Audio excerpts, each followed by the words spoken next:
Okay, great, good. So let us carry on where we left off. And first of all, thank you, Venerable Punsiri. I'm not sure if you're there, but thank you anyway for your support yesterday. So we can work these things out together. It's marvelous to have a Kalyana Mitta so we can work together with in this way. So thank you for taking over yesterday. Now I'm going to have move on to the next sutta on the list of suttas. The next one is called the Brahmin, and now we start looking at the Noble Eightfold Path. And this is like a simile for the Noble Eightfold Path. The Buddha compares the Noble Eightfold Path to a chariot, the various parts of a chariot. It may be a little bit difficult for us to relate to because most people these days don't really know the parts of a chariot, but we have a rough idea, a chariot or a carriage, maybe rather. But we have a rough idea of how they work, so it should be possible to see what's going on here. And I think it's a nice entryway into the Noble Eightfold Path to look at some of these similes that were used by the Buddha. So this is what he has to say. These are the verses spoken by the Buddha. And this translation is by Venerable Bhikkhu Bodhi. And I don't agree with everything here, but I'll comment a little bit on this as we go through this. It says here that its qualities of faith and wisdom are always yoked evenly together. Shame is its pole, mind its yoke tie, mindfulness the watchful charioteer. The chariot's ornament is virtue, its axle jhana, energy, its wheels. Equanimity keeps the burden balanced. Desirelessness serves as upholstery. Goodwill, harmlessness, and seclusion. These are the chariot's weaponry. Forbearance, its armor and shield, as it rolls towards security from bondage. This divine vehicle, unsurpassed, originates from within oneself. The wise depart the world in it, inevitably winning the victory here. So here it compares the Noble Eightfold Path a little bit to a war chariot, and this is what you see sometimes in the suttas. You see the kind of the practice compared to a bit like being a warrior. You're kind of at war with, what are we at war with? I guess we are at war with the defilements of the mind, overcoming the anger, at war with anger, the Buddha says in certain places that there's one thing that we are allowed to slay. In other words, one thing we are allowed to kill, and that one thing is anger or ill will and such things. So this is kind of the metaphor of the war chariot is what this is about. And you can see it starts off here with the qualities of faith and wisdom. They are yoked together, bound together. So these are like the draft animals. They're the animals that cause the chariot to move along. This is like the engine, if you like, of the chariot, equivalent to the engine of a car today. And fascinating that this engine is wisdom and faith. This is what drives the chariot along. And it's kind of really, there's something profound about that. And it's this understanding that without that initial wisdom, understanding what we are supposed to be doing, understanding where to place our confidence in things, having the right outlook about the world. Without that, there is no movement on the path at all. There's no starting point. And it fits with the idea that right view is at the beginning of the Noble Eightfold Path. Without that right view, nothing moves, nothing goes forward. This is like the initial thing that makes the whole thing work. In that sense, it is also the engine that drives this thing forward. And the greater your faith or confidence is, the greater your right view is, the greater your wisdom is, the more powerful is your engine. You kind of move up from having a bicycle engine to having a motorbike, and then having a VW, and then having, ultimately you have this Ferrari, and you zoom around in the Ferrari of the Dhamma. This is when faith and wisdom become really powerful. So all the noble people in the world, they have like a Ferrari. They travel around in Ferraris. something like that. But it's fascinating. One of the things here that is interesting is that all of these concepts of wisdom and faith, and sometimes I prefer to translate the Pali word saddha as confidence rather than faith, and also right view, they are more or less the same idea, the same kind of concept. If you are wise, it means you have more right view. If you have more right view, you have more wisdom.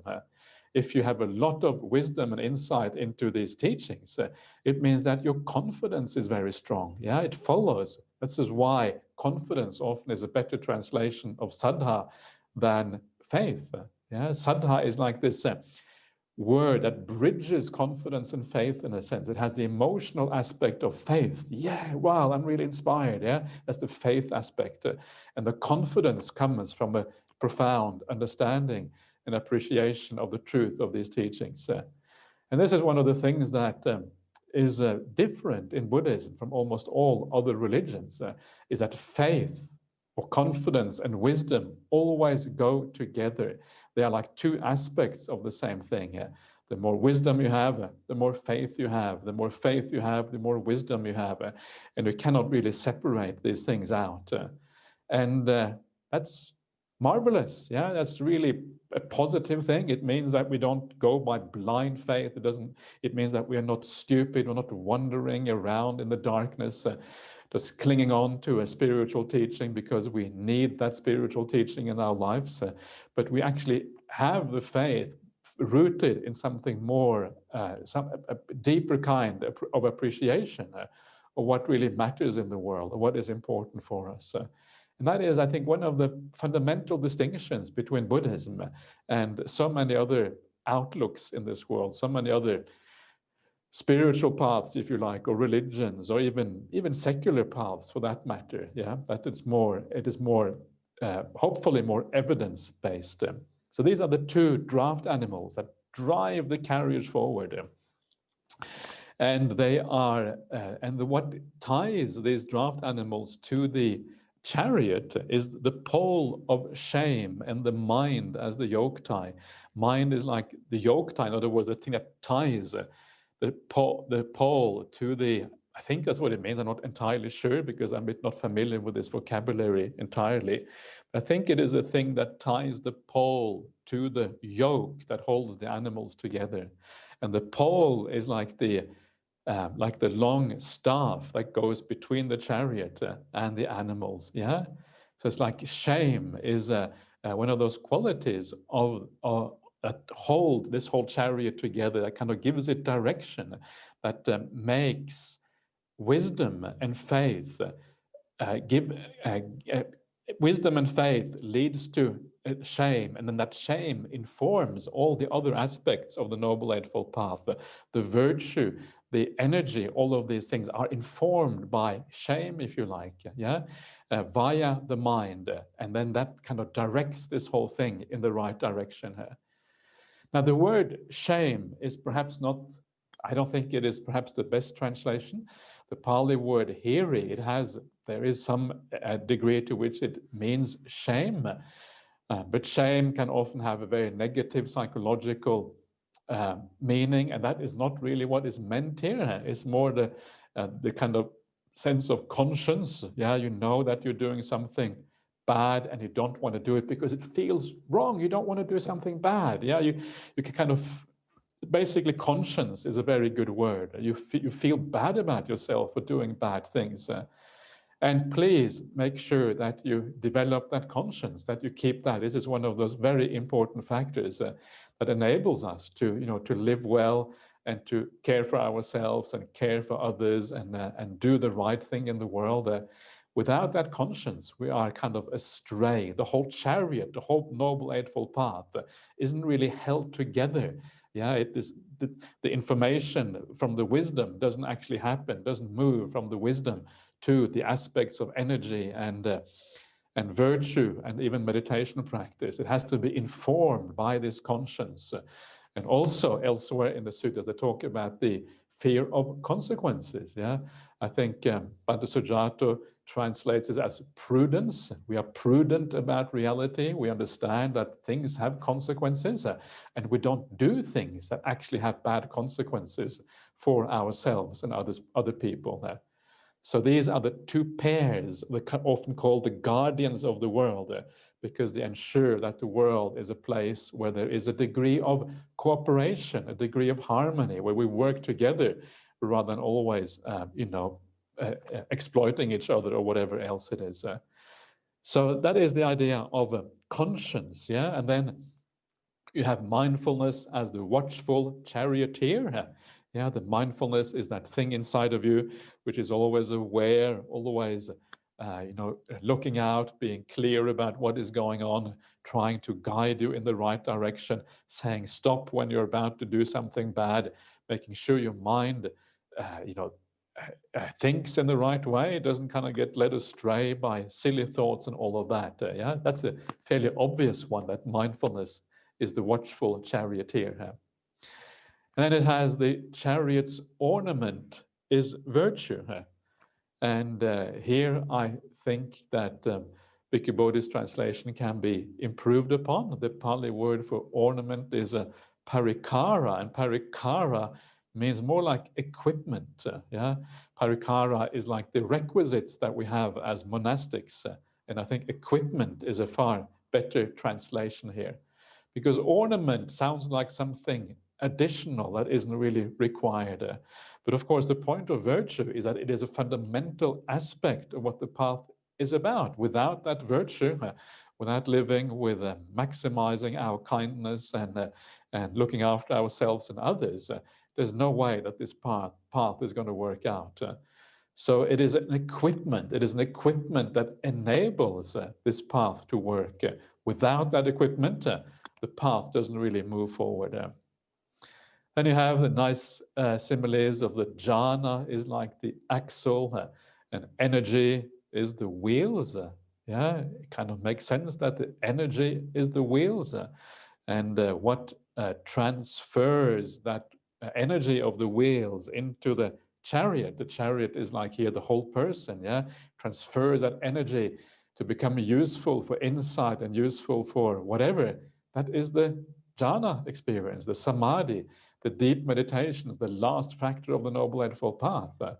It shows you how fundamental they are to the whole chariot. Without that jhana, without that ability to transfer the energy of the mind into useful energy for insight, for whatever, actually the chariot just stalls. It doesn't go anywhere. It stops. This is what allows the chariot to pick up the speed, the momentum, the power of the mind, to enable the mind to see things according to reality. So here it's given a very fundamental part of this whole idea of what it means to be a chariot. Yeah, remember again, we're talking about the Noble Eightfold Path. It has 8 factors. As I pointed out last time, the Buddha was very clear. There's nothing superfluous in the way he teaches. Everything is required as part of this path. You can't take out one factor and hope that it's going to work. And here you can see that the significance of the jhanas being integral, enabling this path to work. So as we practice and as we enjoy this practice, yeah, we should see that our mind is gradually becoming more stilled, moving towards greater samadhi, and then hopefully one day we will be able to experience these otherworldly states of jhana, where you leave the world entirely behind. You move into a different existence. And because it is a different existence, it allows you to understand life in a far, far deeper sense. And this is the double power of jhana, the information that you get from accessing these states, and also the power of the mind that actually comes out of these things. It is the axle of the chariot. Then we have the equanimity keeps the burden balanced, and I don't understand that translation at all. I think it's taken from the commentary. Ajahn Sujato has translated this as equanimity and stillness are the shaft. So I think I prefer that. Again, the emphasis here is samadhi is the word, and Bhikkhu Bodhi has translated the samadhi as balanced, and I don't really understand why that is the case. Anyway, so these are also important aspects. Desirelessness serves as the upholstery. Yeah, desirelessness is the upholstery of the chariot, and that's kind of beautiful, isn't it? The upholstery is what makes it comfortable to ride in the chariot, is what cushions the blows when the chariot is moving around. You can imagine if you are at war, this is a war chariot, it's going to be a lot of movement, maybe abrupt movements, and the upholstery is maybe what makes it bearable to travel in that chariot. Or maybe it is not a war chariot, maybe it is more like a luxury chariot, maybe a war chariot doesn't have upholstery, I don't know, but it's what makes it comfortable. Yeah, and that's kind of fascinating. It goes against the grain. Normally we think of desire and satisfying our desires as part of what makes life comfortable. It is so important to us. But actually, it is when you give up the desire, when you move towards the desirelessness, that is when life becomes comfortable and easy, and relaxed. All this desire is always jolting us around, moving us around, pulling us by the nose. We like this bull or cow, with a ring through the nose, and then the owner pulls you along. And yes, master desire, tell me what to do. And then we follow the master desire, and we pulled around in the world, never being peaceful, always being restless and agitated because of that desire. And then one day we give it up. Wow, the peace, the beauty, And this is why the Dhamma, these teachings, go so much against the grain, why they are so different from the world, because the world rejoices in desire. The idea of desirelessness is almost completely, people don't really get this normally in the world. There's a tiny minority, perhaps, who have an understanding of this, but generally people don't understand this.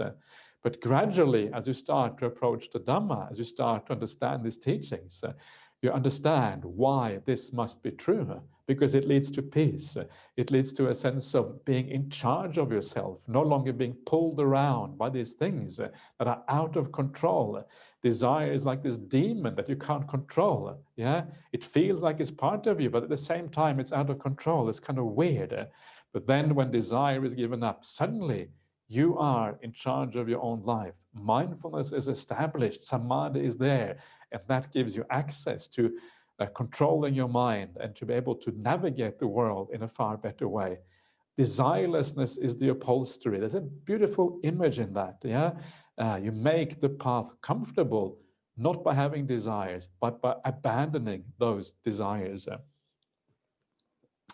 And then it has the idea of goodwill and harmlessness and seclusion. And these are really equivalent to the second factor of the Noble Eightfold Path, the Samma Sankappa, right intention, which is the lack of desire, and the lack of ill will, and the lack of being harmful or being ruthless, perhaps. Seclusion here is the opposite of desire, and that's why it has seclusion there, because seclusion is used in the sutta as one of the most important words to show desirelessness. We are secluded from the senses or secluded from desire. Viveka is the Pali word, and it is here just a way of saying this desirelessness. So these three things, they are the chariot's weaponry here. Fascinating, isn't it? This is the weaponry. This is how we fight in Buddhism. We fight with goodwill. We fight with harmlessness. We fight by being secluded or by practicing against these desires. So when you see maybe that your mind is inclining a bit towards ill will or negativity, maybe it's inclining a bit towards being ruthless in the world, not really caring for the consequences of your actions and other people. In other words, you are being a bit ruthless. A lot of people in the world are quite ruthless. That's why they can justify bad business practices or bad whatever it is, because they don't really consider the effects of the actions on other people. So this is the weaponry. So when you see these negative traits coming up in your mind, and remember that the coldness of the heart, the callousness, the ruthlessness, this is actually considered a defilement in Buddhism. It's kind of interesting, isn't it? That it doesn't really seem like a defilement, perhaps, but actually it is a problem in our practice. So when you see these things coming up, this is the weaponry that you employ. Okay, here is a person that I find difficult. What do I do? And then you change your attitude by reminding yourself that they are just living out their habits, that they are just a sentient being in samsara, just like you. And their life is problematic. Your life is problematic. Everybody's life is problematic at the end of the day. Yeah. And so you see that, and then you move towards compassion. You move away from the ill will. You start to look at the person's good qualities, and you think, wow, how marvelous it is that people even have good qualities in this world. Yeah, when there are so many troubles and problems, and sometimes life can be so hard to navigate. Yay, well done. You have good qualities. Congratulations. Let me give you a hug for all the good qualities. And suddenly, things have turned upside down. You don't feel any ill will anymore. You feel almost the exact opposite instead. And the same thing then with the seclusion, yeah, when you withdraw from those sensual objects of the world because you understand their limitations, you understand the long-term problem of these things. So that is the weaponry. Forbearance is the armor and the shield. Yeah, forbearance here means like patience, basically. So patience is your armor. So when someone is trying to test your patience, you put out your shield of patience. No, I am patient. You cannot penetrate through this shield. This holds you, keeps you out, and there's no way that you're going to get access to me. You're not going to be able to make me impatient. Why? Because I have using this as my shield and armor to keep defilements out, keep the defilements at bay. So this is all the thing that you use as you roll towards security from bondage, or you roll towards like an oasis, yeah, a place of freedom from problems. And this is called the kema, yoga kema in Pali. And this divine vehicle unsurpassed. Yeah, divine vehicle unsurpassed. The Noble Eightfold Path is a divine vehicle. What does it mean that it is divine? It means it is comfortable. It means it is leading towards something positive. Yeah, it is not harsh. It is not related to kind of the lower ways of living in the world, like animals or whatever. It's something beyond even the ordinary human realm. It is more than we are as human beings. It is transporting us to a higher level of humanity. It is a divine vehicle. This is what the Dhamma is about. So enjoy riding in the divine vehicle. Don't make the Noble Eightfold Path into something uncomfortable. Make it something positive, and then make it take you, elevate you as a human being, make you even better as a person, driving you towards an even better destination in the future. Yeah, it's a beautiful imagery there of the Noble Eightfold Path, that is beautiful thing that carries you forward and ennobles you on the way. Yeah, you become more noble as a person when you travel in this divine vehicle. Sometimes the Four Noble Truths are not translated as the Four Noble Truths, but as the Four Ennobling Truths. Yeah, which is an alternative translation, which is quite nice. Why? Because it creates noble people when people practice this particular path. And then it originates from within yourself. The path is part of you. The path is part of your psychological makeup. Yeah, all the various aspects of the path that grow inside of you, and you know you're practicing the path. When you see these qualities actually getting established inside of you, you can feel you're becoming more gentle as a person, more kind, more caring. You can see you have more time for other people. You have more compassion, you have more understanding. You have less interest in the worldly things, yeah? You can see your mind settling in meditation. Your mindfulness is more clear. It is easier to watch the breath. All of these things are coming together. That is what we should look out for. And if this is not happening in the long run, then we need to ask ourselves the very fundamental question, why? And then once you find out the why, then you start moving forward again. So it originates from within yourself, but it originates through how we practice the path. So you practice the path, and as you do that, then these qualities originate, they arise within us. And then the wise depart from the world in this chariot, inevitably winning the victory. And the victory is the victory over Mara, Mara being the defilements of the mind and all the problems in the world. This is what allows this chariot to move forward. Yay. Anyway, so that is a poetic expression of the Noble Eightfold Path with a little bit of extras added on the top. I don't know, I find this inspiring. Yeah, it is just beautiful. And I'm always a little bit afraid of the Dhamma becoming too dry. Yeah, we need something to inspire us as well. And these kind of things are actually very inspiring, especially if you go into the meaning a little bit and you start to understand what is there. I think a couple of the translations there are a little bit unfortunate, and I don't think they really give the meaning all that well. But generally speaking, Bhikkhu Bodhi's translations are very reliable and very useful. So let us carry on.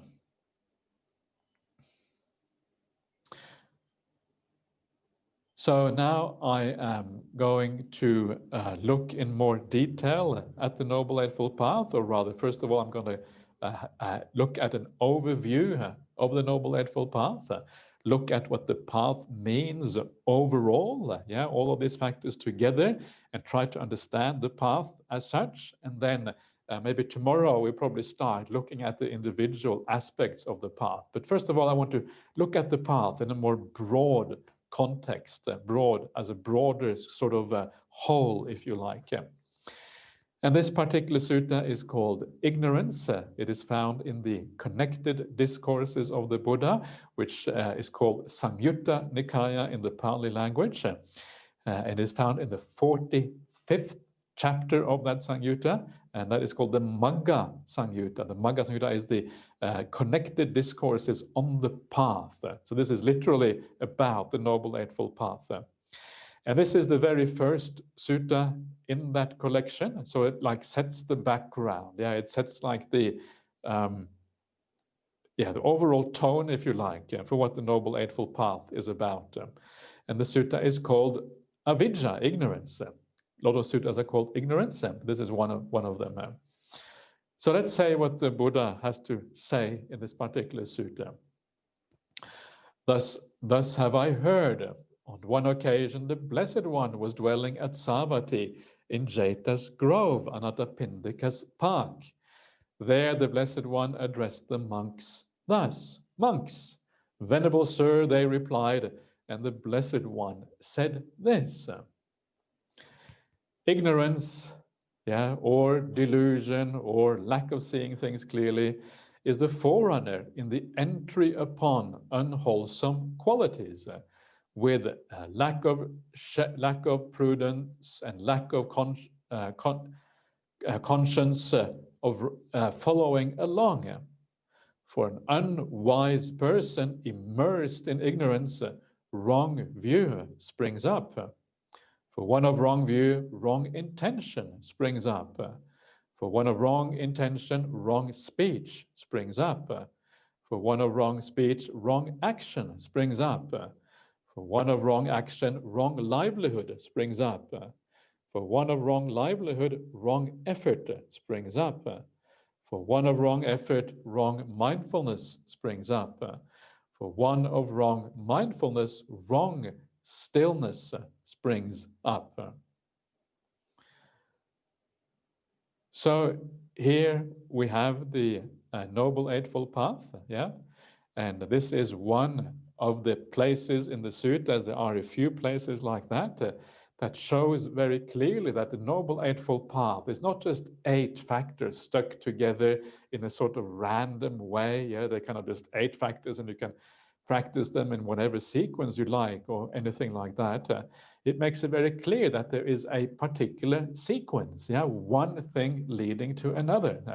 And it starts out with right view, and then it moves on to intention, and then all the virtues, and then comes meditation, then comes at the very end. And this matters enormously. Yeah, it matters enormously if we want to understand, if we have a problem in our practice, then this gives us some idea of where the problem is. If you have a problem in your meditation practice, well, then what you do, if samma sati, right mindfulness, is meditation, which it is, then we need to go back one step and ask, why am I having this problem? Well, it must be one of the previous steps that aren't fulfilled yet. So it is a very, very useful way of thinking about the Buddhist path, one thing leading to the next one. And it also means that if you have a problem, one of the things that we should always do, which will always strengthen the path, is going back to the very first factor, right view, samadhi, and strengthening that.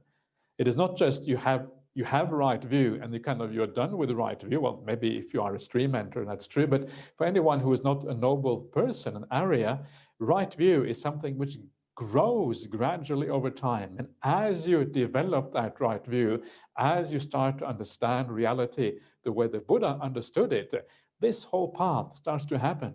You are securing the foundation. You're securing the very base of what this path is about. And as you develop that foundation, all the other factors develop as a consequence. Yeah, this is just a very important point to keep in mind. This sequential aspect of this path. It's not just, I start meditating and, see what happens. You have to be very clear about this and quite systematic in how you go about this particular practice. Otherwise, it's not going to work. Basically, you're going to stop, you're going to give up eventually because you don't really know what's going wrong. But this gives you a very good framework for understanding where you go wrong in this particular practice. So that is the first thing. The second thing that obviously comes from this is that there is this sequence here has a particular meaning. Yeah, the sequence actually means something. And if you look very carefully at that sequence, you will recognize that it is a kind of gradual purification. Yeah, we are purifying the mind. And we are, once you have right view, then all the virtues and the morality of the path come in. Yeah, the right speech, right action, right livelihood is all about morality. Right intention is about guiding the mind. So from the right view comes the guiding of the mind in the right way. Then from that comes the right morality. Then from right morality comes the right effort, which is really about using the mind in a skillful way, thinking about the world in the right way, yeah, developing metta, compassion, all of these things towards other people, all of that, yeah. Then comes the meditation practice, sammasati, yeah, which is the further purification of the mind, making it even more pure. Then comes the samma samadhi at the very end. And the reason why this matters is that we need to purify ourselves in the right sequence. Yeah, if you try to purify the very refined defilement straight away, if you try to watch the breath and your mind is still quite coarse, there's no way you're going to be able to watch the breath. You already need a certain degree of purification. So we need to purify the coarse things in our conduct first. Yeah, then we need to purify the medium problems in our conduct and our mind. And then finally, we purify the very refined problems that we have, the very refined hindrances of tiredness and restlessness or whatever it is. And then we move on to samadhi after that. So we need to understand, get this right. If you get this wrong, it's going to be a hindrance in your practice. And this is very important. So if your meditation doesn't always work, yeah, somebody mentioned the other day that they had a lot of tiredness in meditation when they're lying down. And the reason for that is not because lying down makes you tired. The reason is because your mind isn't ready. Lying down doesn't make you tired if your mind is in the right state. Lying down only makes you tired because your mind is not quite in the right state to begin with. So get the sequence right. This really matters enormously, yeah? And starting out with right view, it means that right view can always be strengthened. How do we keep on strengthening the right view? Come back to the Dhamma, come back to reading the suttas, reflect on the meaning of these suttas, and I will spend most of the rest of this retreat reflecting on the suttas, what they actually mean in practice. And right view is a very, very important part of that, because it then gives direction to everything else that we do. So right view, very important, yeah, at the beginning. And reading the suttas is one of the best ways to establish that right view. But also very interesting here is that at the very end, we have samadhi, yeah? Right samadhi comes at the very end of this path. And very often when we talk about the practice of the Dhamma, we talk about the path leading to seeing things according to reality, having insight and understanding of the world. So why does it then end with samadhi? Why is meditation, deep meditation, what is that? Why is that the last factor of the path? What happened to the understanding aspect, the wisdom aspect?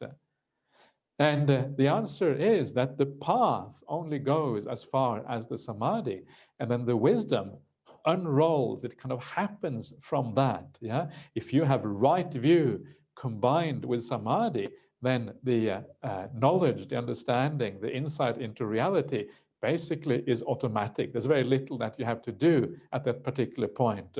So the path takes you all the way to samadhi, yeah, and then from there it sort of kind of happens pretty much by itself. Pretty much, yeah. We can always help it along a little bit, but the path basically has been taken to the end at that particular point. So what are we? So let's go through this in a little bit more detail, and not too much now. So it starts off by ignorance or avidya, which is like delusion. Yeah, it can also be translated as illusion, because we see things that are not actually there. Yeah, and what in particular that we see is we see a self, we see a solid me, and that is actually an illusion. It's something which doesn't actually exist. So according to the Buddha, yeah, so we are ignorant, we don't have the proper understanding of the world, we are deluded, we see things in a distorted fashion and also illusion. And this is the problem. Yeah, if we have that delusion, we don't even get started on the path. And again, you have this idea of shamelessness or lack of conscience, and lack of prudence or lack of fearlessness or wrongdoing comes together with that ignorance, just like we saw before. Yeah, and in the previous sutta, these aspects come together with ignorance. If you are really have a really bad understanding of the world, how it comes together, you have no shame, you have no compunction in doing bad things, because you don't really understand what is going on. Yeah, you're kind of blind to the consequences of your own actions. It's a terrible thing when that happens in the world. Yeah, people are so blind, so clueless about the connection between their actions and how they feel about themselves. When you see people like that doing terrible things and really being stupid, all you can really have is compassion, because they have no idea what they are doing. And then you can really have compassion for some of the most terrible people in the world, if you think like that. So conscience and a fear of consequences is a positive thing, and we should develop this in us. It's part of the idea of wisdom, part of the idea of not being ignorant. Yeah. So from all of this, and I think now what I will do, just go straight on to the positive side of the path instead. Yeah. So if we have true knowledge, as it says in the next paragraph, then that is the beginning, yeah, in the entry upon all of these wholesome good qualities that come from the Noble Eightfold Path. True knowledge here is a very high thing, vidya, but you can say that we all have some degree of that knowledge or insight. Yeah, otherwise we wouldn't be here. We wouldn't be trying to meditate on all of these things. So you can say you have a little bit of that knowledge, so you are heading along on this path. And then you have the fear of consequences, and you have the conscience and all of that.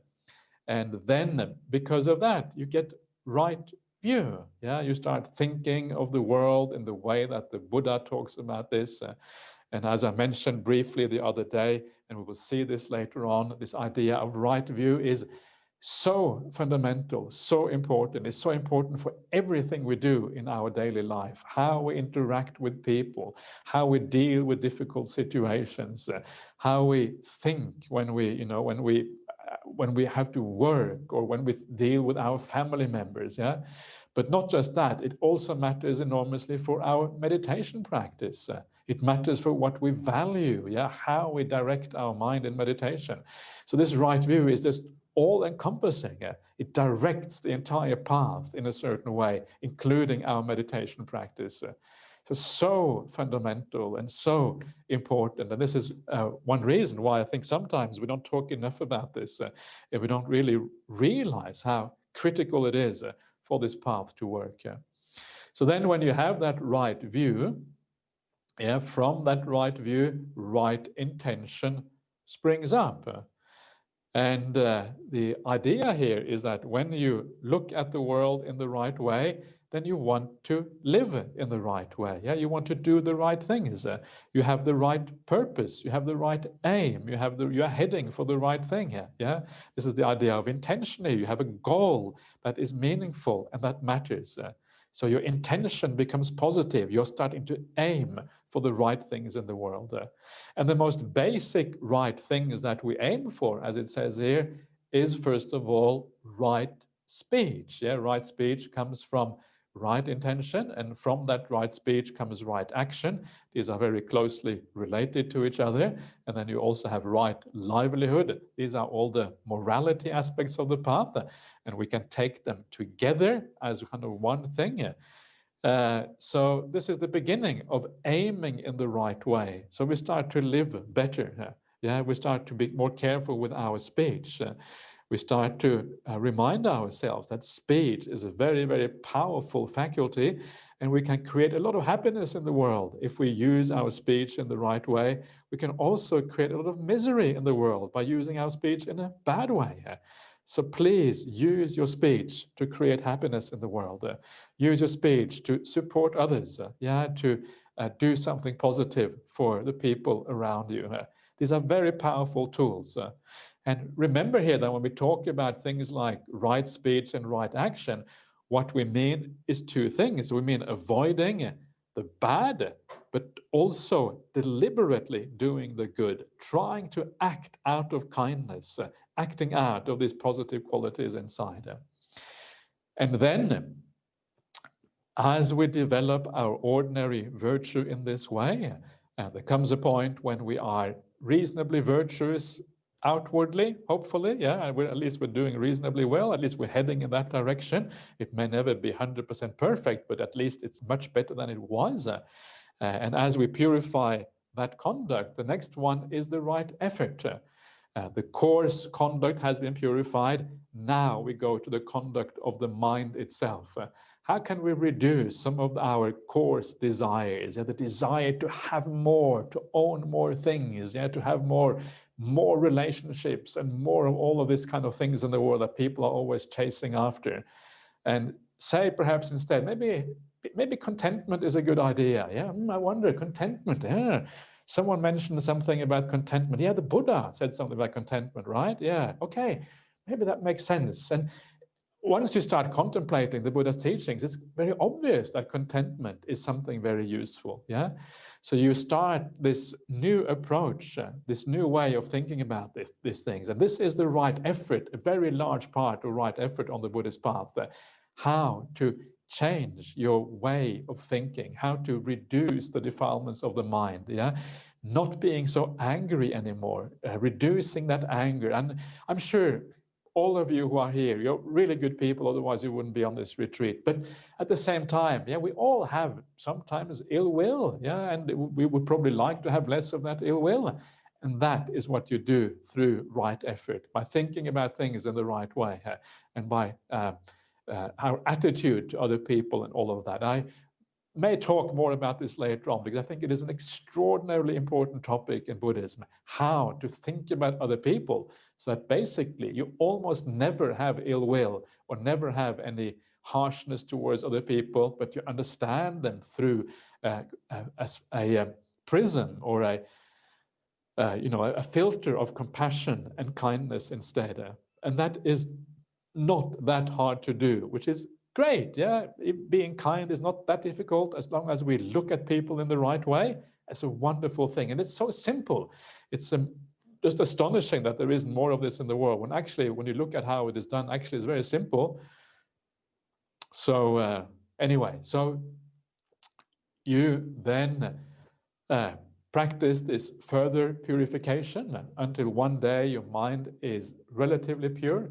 And when it is relatively pure, it is no longer being a kind of, shaken about by desire and ill will, being pulled this way, being pulled that way.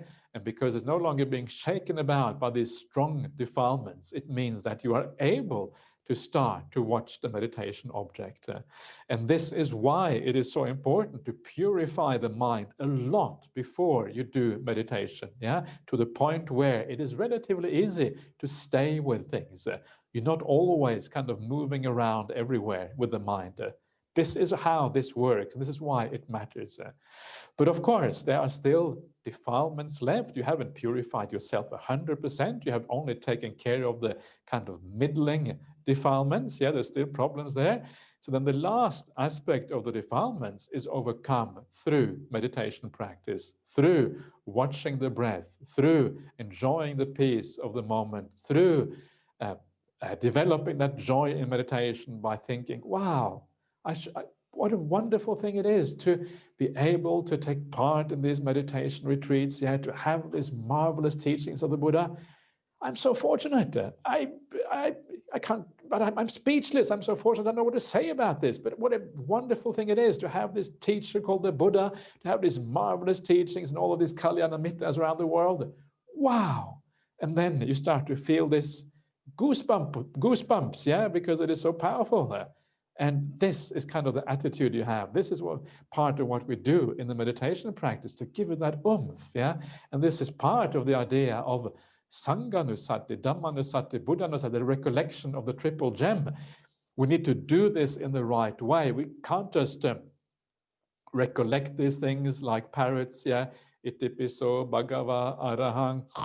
So, where was I? Bhagava, and if we do it in that way, it has no impact. The impact comes when we understand what these things refer to. And this is actually a very important part, an aspect of here also the mindfulness meditation itself, bringing up the sense of feeling so blessed. We have this marvelous path. We are, many of you who are here, you are, come from a Western background. Some of you have an Asian background, but how on earth did how come we were so lucky, so fortunate to come across these amazing teachings? Jeepers, what a blessed life, what a blessed existence I live, who have this opportunity.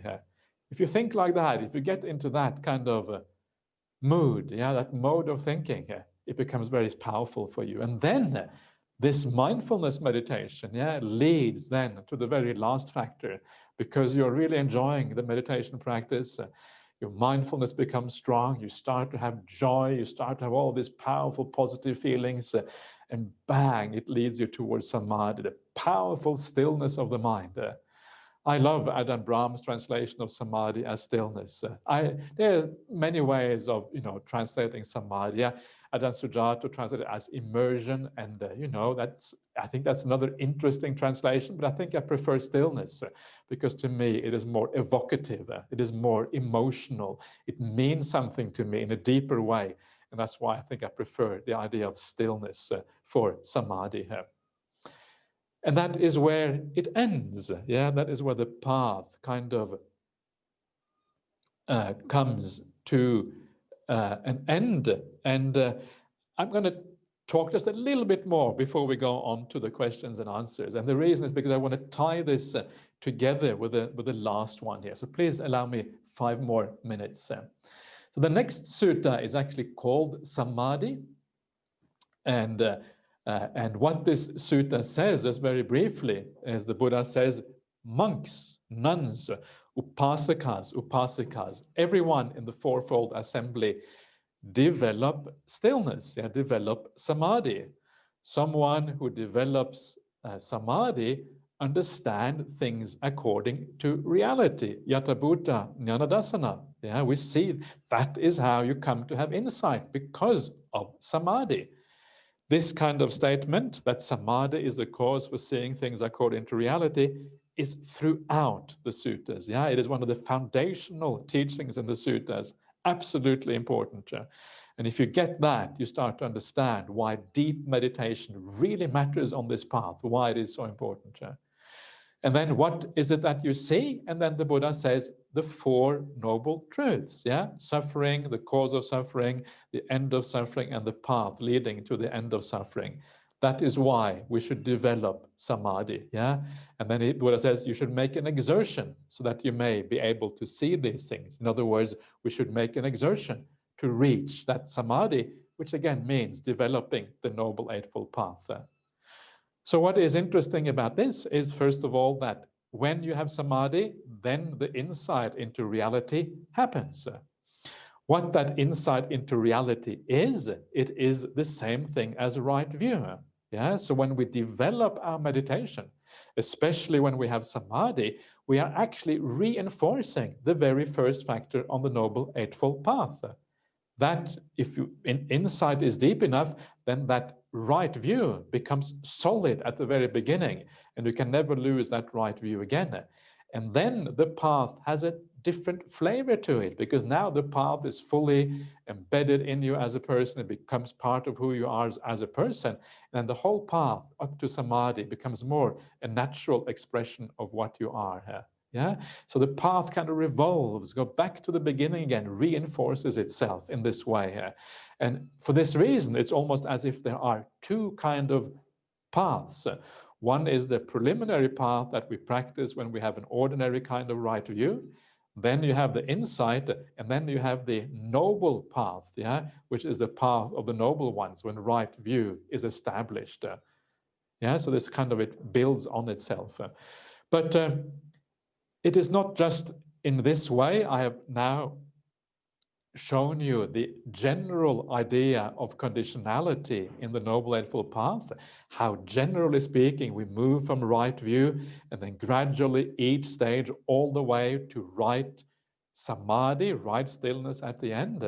But remember, as you, it is that is not the only conditionality, that is the main thrust of the conditionality. It starts from right view, goes to stillness. But there's more to it than that. Yeah? And this is an important thing to, I think, understand as well. When you practice any factor of the path, you're actually strengthening all the other factors as well. So if you practice kindness, you have more right view as well. And the reason why you have right view is because that kindness is actually purifying your mind.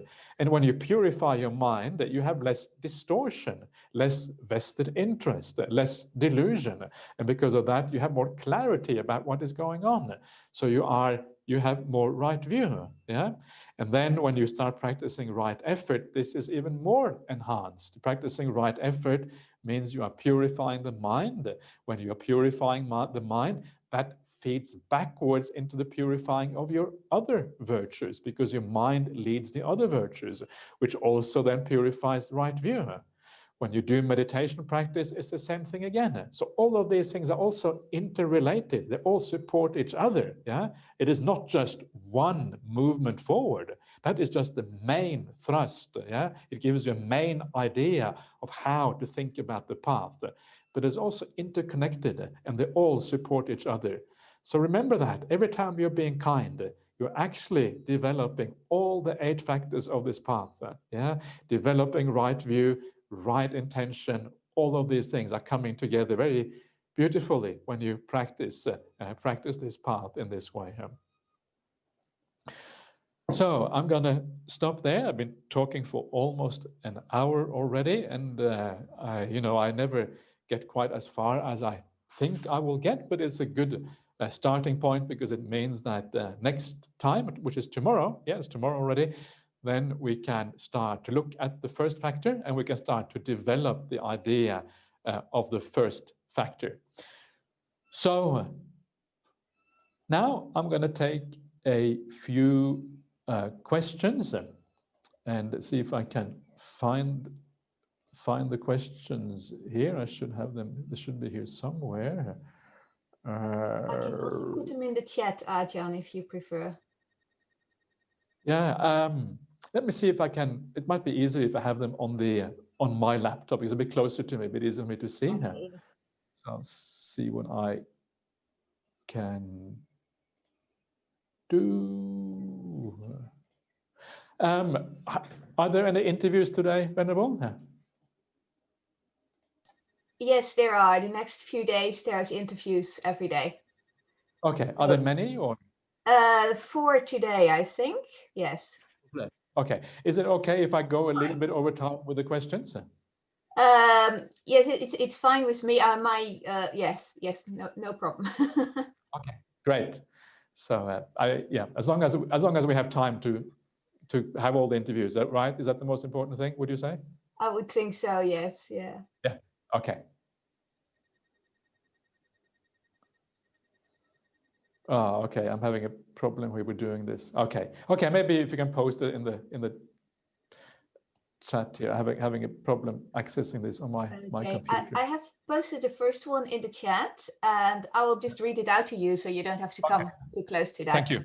Thank you. Yeah. Dear Ajahn, could you please explain how idle chatter in false speech is integrated into a lay disciple's life? For monastic, it seems quite clear, yet could there be a middle ground for lay disciples between aimless compulsive chatter and a speech only revolving around the Dhamma? Thank you very much, Ajahn, for your insight and time. Sure, great. I absolutely. I think if all your talk is Dhamma all the time, people will, after a while, they will kind of shy away from you and think that you are a really kind of, I don't know, a really kind of dry person. Yeah, you never tell any jokes and you're kind of always very serious and, you know, practice morality and whatever. So please don't be like that. Be a person with a little bit of heart, you know, and a little bit of kind of nice talk to each other. Actually, it matters enormously. It lubricates the social situations. It makes us feel at ease with each other when we do these things. And even the Buddha would talk a little bit about, you know, he would ask the monks, how are you? You know, and where have you come from? And have you traveled from afar? And are you getting enough food and requisites and these kind of things?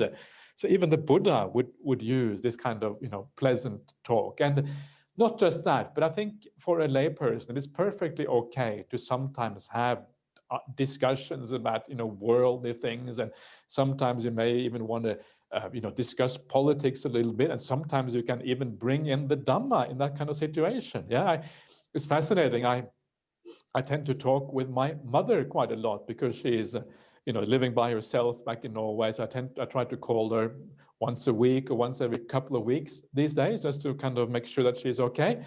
And, you know, she talks about the things that she sees on TV, on politics or whatever. And I always try to kind of make a Dhamma point out of this politics. Yeah. And I'm fascinating how possible it actually is. Yeah, if you are skilled, we kind of moving the goalpost a little bit and say, listen, Mom, you know, there's something very interesting going on here with this, and you know, this. Think about it in this way, and suddenly the conversation is all about Dhamma because you have moved it in that direction. So these are some of the things that you can do, but I think more importantly. Remember that the right speech, it's 4 kinds of right speech, and everything in Buddhism is hierarchical. So the first kind of right speech is by far the most important one. So not lying, yeah, speaking truthful speech, that is the one you should really be concerned about. That is the one that matters by far the most. The second most important one is, perhaps surprisingly, divisive speech, yeah? We should speak speech that leads to harmony. We shouldn't talk negatively, unnecessarily about other people just because we dislike them or whatever, but we should kind of be careful. We should speak speech that brings people together. Yeah, this is the second most important one. The third most important one is to avoid harsh speech, but to speak speech that, again, is gentle and kind and goes to people's hearts. Yeah. And then the last one, that is idle chatter. So idle chatter is the least important one of them. So don't be too worried about it, especially in lay life. I can understand that it is absolutely required sometimes to talk more than ordinary speech. Just know your limits, know when it feels too much, know when it saps your mindfulness, know when it becomes problematic, yeah? And as you do that, you do this in a reasonable way. You don't kind of overdo the idle chatter here. Okay, Aya. Yes, Gabriella remarked on that, found that this will be in the right speech section that we'll still be coming to. This, of course, true. Okay, the next question is Ajahn. Buddhism is not well known in Europe, and I'm the first person among my family and friends who started walking the path. My relatives worry about me, even now that I'm taking part in this retreat. They worry that I'm an outsider and will be completely alone. I don't share their worries, but how can I help them better understand my path? Yeah, they have very good reasons to be worried, you know, because when you come to this retreat, you get brainwashed. Are you aware of that? This is brainwashing, yeah? This retreat is brainwashing because that's kind of the idea of the Buddhist teaching, yeah, is to kind of give you another way of looking at the world, yeah?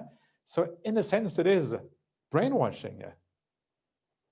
Do you want to leave the retreat now? I give you this opportunity now to leave the retreat before you get completely brainwashed, but there is some truth to that, yeah? There is some truth to that when you start anything in life, any path, any teaching, anything at all, there is always a degree of brainwashing in the sense that we are changing our views, we're thinking about the world in a different way. So you could argue that, you know, if your family wants you to be I don't know what religion your family is, maybe they are Catholics or whatever, maybe they want you to be a good Catholic, and now you are becoming a Buddhist. Whoa, that's pretty scary, maybe. But what you have to do, and I had exactly the same problem when I became a Buddhist monk. My parents were not impressed. Yeah, they were in fact very unimpressed. But what you discover is that if you live well and if you do the right thing, gradually the wheels of life, they start turning, yeah, and slowly things become different. And you may not be able to convince your family that, you know, Buddhism is right, you're doing a good thing here through words, but the way you can convince them is by doing it through how you live your life, by being more kind, yeah, being more caring, by all of these positive things. And if you really do become a better person, it is the best way to convince other people that you are doing the right thing. Yeah? And this is what happened with me. Yeah, my family, my parents in particular, they could see that there was something positive going on. Yeah, what happened to that old scallywag of a youngster who was always messing around and doing bad things? He's kind of treating us with respect. What happened? Jeepers, this Buddhist must be good. Yeah, yay. And then gradually, they kind of became Buddhist, basically. And my father, he died now, what is it, a year and a half ago, or something like that. And he, you know, towards the end of his life, he was basically a Buddhist. Yeah, and that came about really because of this gradual way of, approaching this, not really making demands on my family, but just treating them in the right way. And that goes to people's hearts when you treat them well. That is one way that I would really recommend. They will tell from your conduct that, you know, that something is going right. But you could also, you know, if you find something that might be interesting for them, something kind of neutral, which kind of has Buddhist ideas, you know, that they might find interesting. If they maybe some of your family members have a spiritual approach to life, yeah, they might be interested in some of the easy talks. Yeah, one of the beautiful things about a teacher like Ajahn Brahm, who is my teacher here, is that he makes the Dhamma so accessible. Yeah, lots of jokes, lots of nice little stories. When you start out on the path, his teachings are just marvelous because they are so easy, yeah, to relate to. And even if you just want to have a good time, you can listen to Ajahn Brahm. You may not, you know, you may not learn all that much about Buddhism. You may learn a few basic principles, but you're certainly going to enjoy yourself. So say to your family members, you want to hear some good jokes? Okay, listen to this guy, yeah? And then they listen to Ajahn Brahm. or something like that, if you know what I mean, yeah? Where you kind of very gently, you kind of, you know, show them that there are alternative ways of looking at the world. And And also what you can do is to, point out that whatever religion they have, or maybe they don't have a religion, maybe they are atheists or whatever, I don't know. But just because you're an atheist doesn't mean that you don't have a spiritual life. Atheists do have a spiritual life in the sense that they, want to live with kindness, they want to live with, care and all of these kind of things. And you can just show them some of the things in common. And you can even show them that the Buddhism has some very useful teachings on how to live well and how to live with kindness and care and these kind of things. So there is no final answer to these things. And all I can do, I suppose, is wish you good luck. Yeah, be creative. I think you have the resources within yourself to really find out what is the right thing to do as you go along with this. Okay. Would you like to do one more question, or what do you think? Absolutely. One more. Yeah. Okay, one more. Dear Ajahn, what exactly is sense restraint? What is its purpose, and how can one practice it in daily life? Thank you very much. Okay, sense restraint is a very big topic. And what it means is that we don't allow our minds to be so affected by the world around us. Yeah. So it means that in daily life, instead of allowing yourself to get upset and angry in all kinds of situations, instead you keep that even mind in your daily life. Instead of being very drawn towards all of these kind of pleasures of the world and all of the things and kind of getting powerful desires for all kind of things in the world. Instead, you keep that even mind. And the way to do that is when you go out into the world is to kind of have that weaponry ready, the weaponry of goodwill, the weaponry of compassion, the weaponry of seclusion. That weaponry has already been built up. So when you meet people that you find difficult, you know how to deal with them. You know how to think in the right way, so it doesn't lead to anger, to ill will, to all of these kind of things. That is basically what sense restraint is. Sense restraint is in large part about wisdom, not so much about willpower, but using wisdom in such a way as to allow your mind to be even, to be balanced, and not kind of rocked around by the currents of the world. I will talk more about this later on because it is a very important part of the Buddhist path. It's fundamental. In fact, I probably will talk a little bit about it tomorrow already. So just tune in and we will get to these things. Okay. I didn't. You want to do one more? I suppose we can do one more because we're having quite a lot of questions. Go for it. Okay. Dear Ajahn, what... oh no, hold on. It didn't do it. Control. Sorry about that. Oh yes, I did get it. Dear Ajahn, is this a gradual path?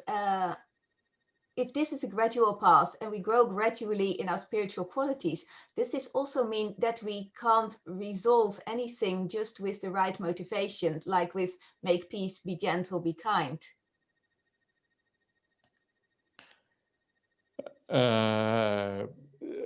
So the question is, if it is just a natural thing developing by itself, we can't resolve things through just make peace, be kind, be gentle. Is that the question? That's what it sounds like to me. Yes. Yeah. Okay. The person who said it wants to say a little bit more. Yeah. I can't see anything. Hold on. Actually, I can't see the participants. That was my question. Okay, please, Flavio. Hi, Ajahn. The Hi, question Flavio. was about you talked about recently that we have to develop the path factors gradually, and I was wondering if the factors before aren't really built up.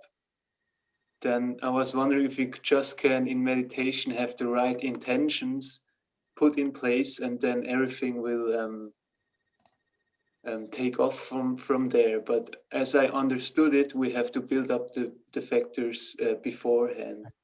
That's okay. the question, actually. Sure. Yeah, I thought I think I understood it right to begin with. That's good. The answer is both. Yeah, both. So basically it means that you know, when you meditate, if you do make peace, if you are gentle and kind, you know, this is kind of the standard Ajahn Brahm way of teaching meditation. It will affect your mind right there and then. Yeah, it will work, but it will only work so far. So if you haven't purified your virtue yet properly, it will take you to a certain level of peace, but it won't take you any further than that. If you carry on developing your virtue and developing your kindness and developing all these other factors, then a few months later, you try to make peace, be gentle and calm, and suddenly the meditation goes much deeper. Yeah. So both are true at the same time. Yeah. You develop the path on the one hand, and then that in the long run affects your ability to use this perception of making peace, be calm and gentle.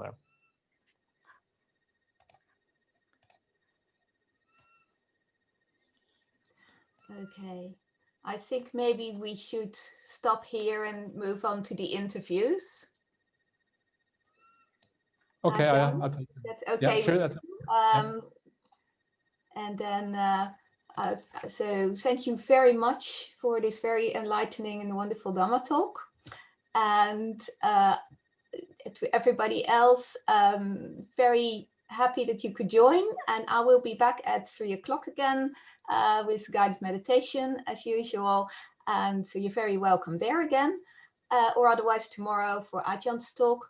And everybody who's on the list for an interview, please come 10 minutes later.